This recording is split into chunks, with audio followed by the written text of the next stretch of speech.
warahmatullahi wabarakatuh. Apa kabarnya Ananda hari ini? Tetap semangat, lebih ceria ya. Oke, kita mulai pelajaran kita hari ini dengan lafaz basmalah. Bismillahirrahmanirrahim. Untuk lebih semangat lagi, yuk kita tepuk sama-sama.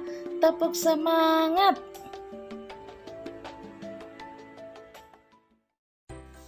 Bismillahirrahmanirrahim. Pemanfaatan serta pelestarian hewan dan tumbuhan. Dari kita ya hari ini. Tujuan pembelajaran hari ini melalui menyimak video pembelajaran dan membaca, peserta didik dapat menjelaskan pemanfaatan hewan dan tumbuhan yang ada di sekitar dengan baik. Melalui menyimak video pembelajaran dan membaca, peserta didik dapat menjelaskan hewan dan tumbuhan yang dilindungi di Indonesia dengan benar. Pemanfaatan hewan dan tumbuhan. Oke. Jadi hewan-hewan berikut ini banyak dimanfaatkan manusia di kehidupan sehari-hari. Ya, seperti sarang madu, kelapa, mangrove, unta, lidah buaya, kunyit, kerbau ya. Kelapa, buahnya sebagai bahan makanan dan minuman, daunnya untuk membuat atap rumah, batangnya digunakan sebagai bahan bangunan. Lidah buaya, daunnya berdaging dan mengandung banyak air. Daging daunnya juga dapat digunakan sebagai bahan makanan dan minuman. Kemudian lendirnya digunakan untuk menyuburkan rambut, bahan kosmetik, dan mengobati luka bakar. Tumbuhan kina, ekstrak batangnya sebagai bahan obat malaria, untuk permasalahan di perut juga, dan sebagai bahan kecantikan. Kulitnya dapat dimanfaatkan sebagai teh penurun demam karena flu. Pohon bakau, pohon ini dapat memecah ombak di pantai sehingga mencegah abrasi pantai. Abrasi itu pengikisan garis pantai ya. Juga menjadi tempat berkembang biak hewan-hewan laut seperti udang, kepiting, ikan. Bisa juga untuk ular-ular ya meletakkannya. Kalau di laut dia bakau, tapi kalau di pinggiran laut ada jenis bakau, ada jenis mangrove. Kalau di perairan sungai ada juga ya jenis-jenis mangrove tertentu juga. Kemudian kunyit, selain sebagai pewarna alami makanan menghasilkan warna kuning, kunyit juga dimanfaatkan sebagai bahan obat-obatan, misalnya radang tenggorokan, pencernaan, perut kembung dan lain sebagainya. Lebah menghasilkan madu yang disimpan dalam saringnya. Madu sangat bermanfaat bagi kesehatan. Kemudian kerbau dimanfaatkan kulitnya sebagai kerupuk. Kemudian bisa juga sebagai tanduknya digunakan untuk hiasan rumah. Kemudian kulit kerbau juga bisa untuk beduk ya.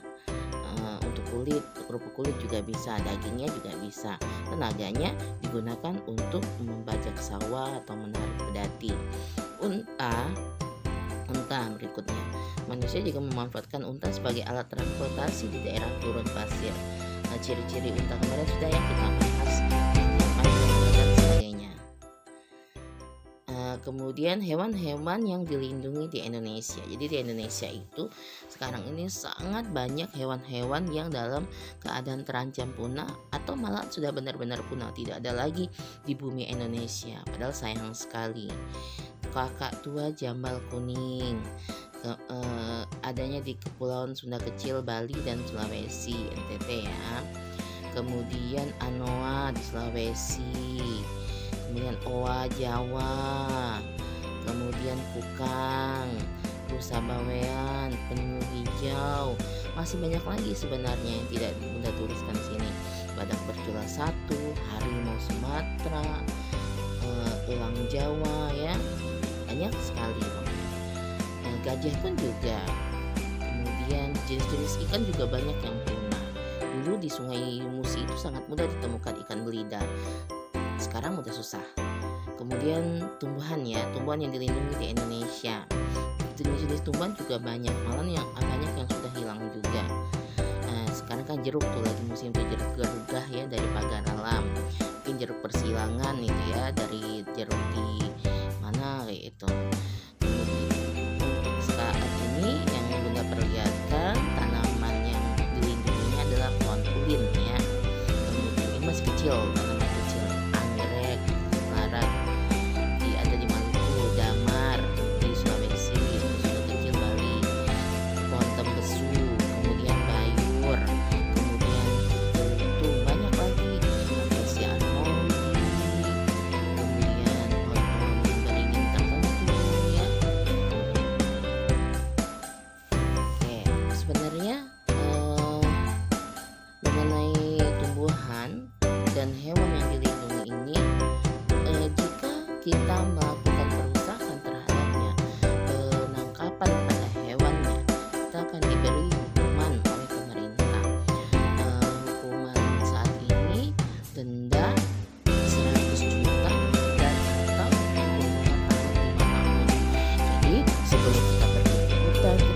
binatang-binatang ternakmu.